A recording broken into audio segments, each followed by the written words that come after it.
Hi, Buddha. Hindi ko alam kung natutulog siya o nakapikot lang.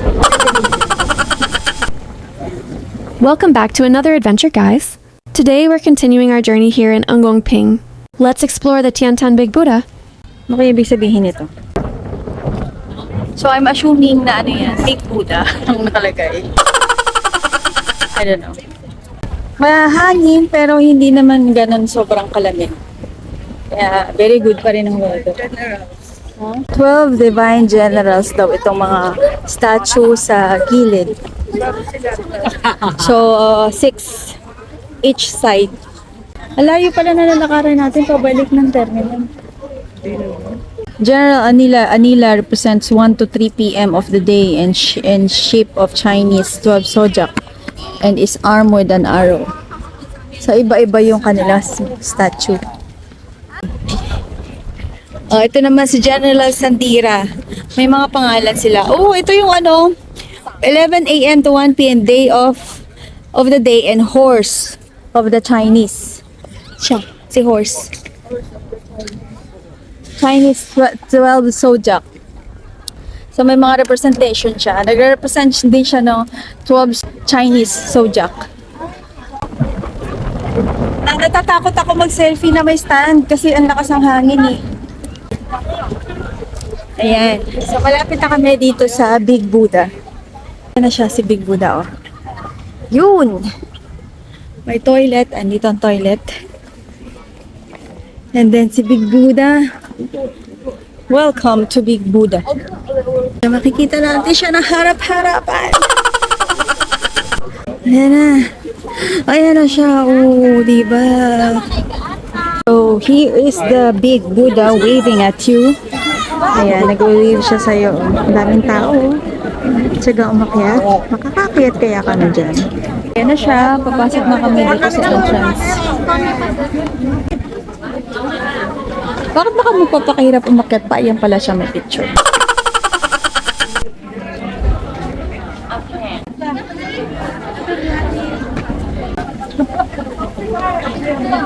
Hindi naman kailangan mabilis.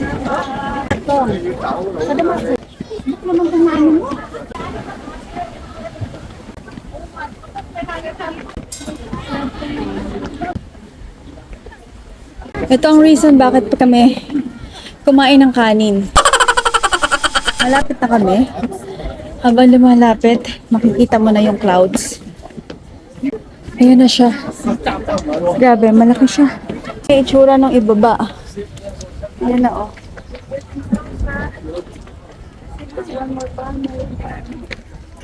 So, we're getting closer na dun sa Buddha.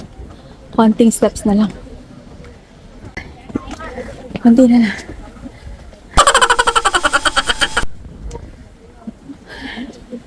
Need to catch my breath. Okay, malapit na kami. The total steps ng dito sa Big Buddha is 268 steps.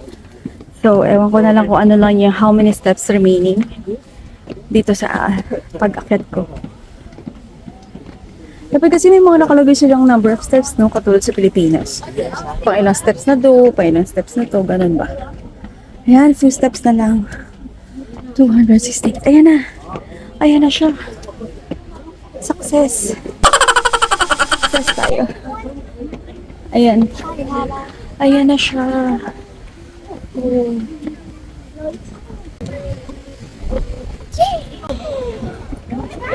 Congratulations! Natapos mo yung 268 steps.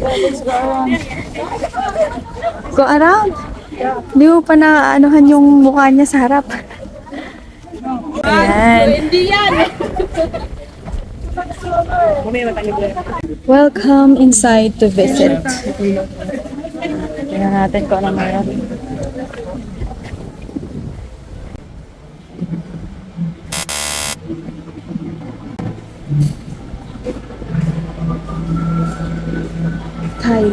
Tiantan Buddha statue.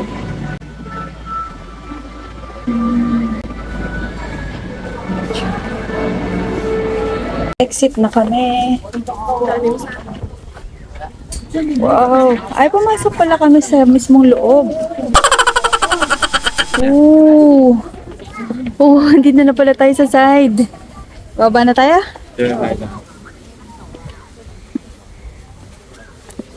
Stay muna tayo dito ng konti sa sa side. Uy, sarap. Wow. Wow. Very nice. Wow.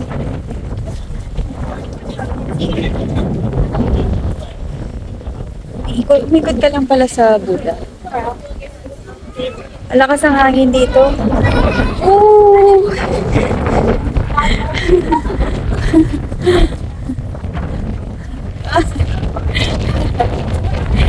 Alakas ang hangin. Alakas ang hangin. Ang sarap-sarap.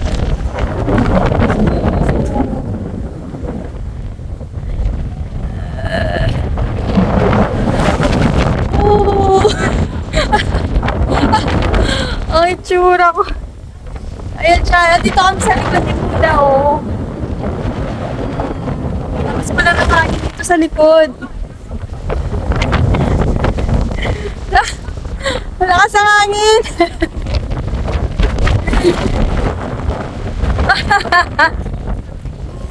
Ang sarap. Ayan, andito sa likod. Malakas ang hangin sa likod.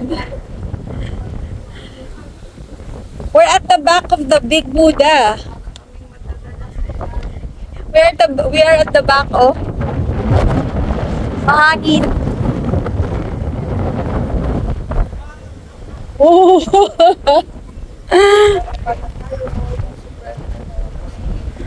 Ano natin ang mga katawan ko? Dala-dala. Woo! Woo! Ay, nako. O, sige. Baba na kami. Tapusin na tong kalokohan na to. Baba na kami. Baka malipad yung telepono ko.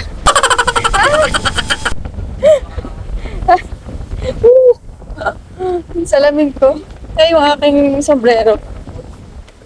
Ayan. Pero pag bumaba ka na, ilang steps lang, wala na yung hangin, no? So sa loob, pumasok kami sa loob kanina, umikot na kami, bawal kasi yung camera at saka photo, bawal. Oo, yung sombrero ng bata. So, dito na kami sa side. Saan mo gusto umikot? Diyan tayo galing eh. Gusto mo dito sa kabila naman? Dito ka sa kaliwa, diyan tayo galing eh. Dito naman tayo dumaan sa kabilang side.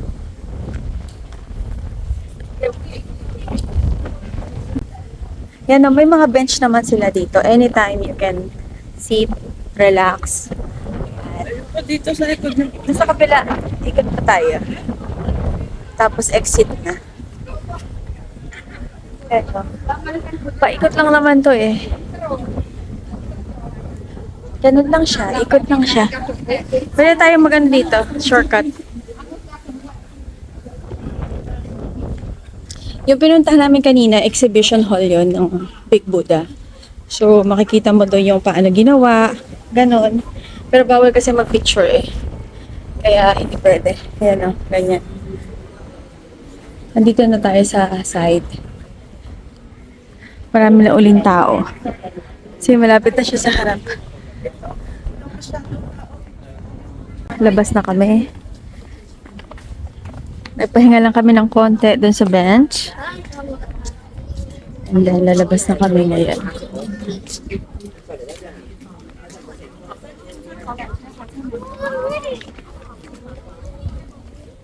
Ay, dito.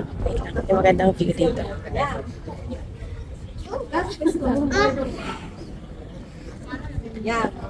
Ay, mayroong monk. Ayan, may monk. Oh.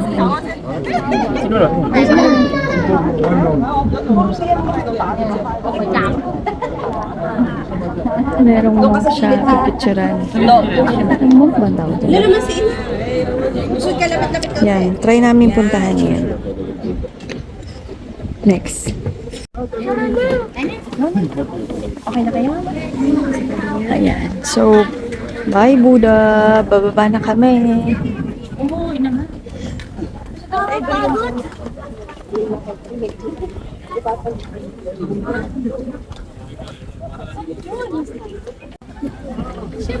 Ang dami nagpapapicture sa kanila. Bababa naman kami. Imagine, 268 steps.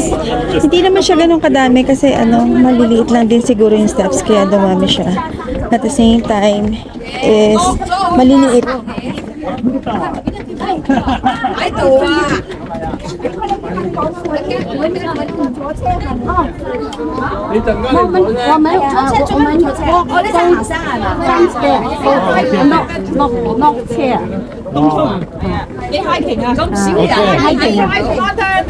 May mga kasabay kami.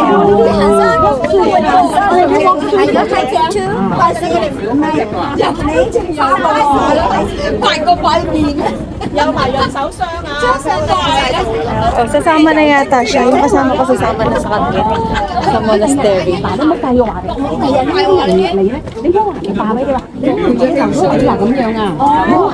Akala ko sasama ka na sa kanila eh. Wala ko sasama na ka na kuya.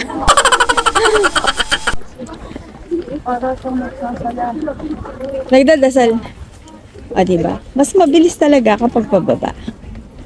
Siyempre, hindi naman ako pwedeng gumulong ng basta-basta. Pero, ayan siya.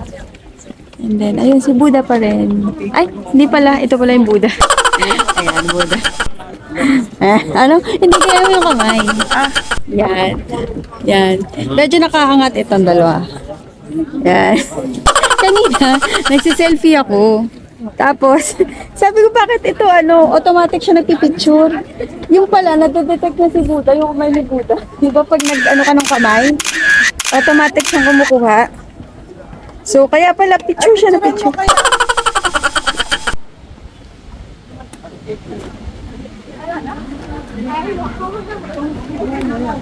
Balik na kami.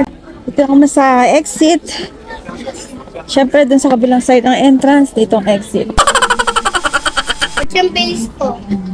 Hindi kami bumili ng mga souvenir kasi mostly mga Buddha-Buddha eh. Ayan ganyan. Ganyan ang mga Magpahinga daw muna siya, hindi na kaya ng kanyang tuhod. So dito na ako. Ako na lang ang pumunta dun sa ewan ko, monastery. Thank you for watching, and see you in Poland Monastery.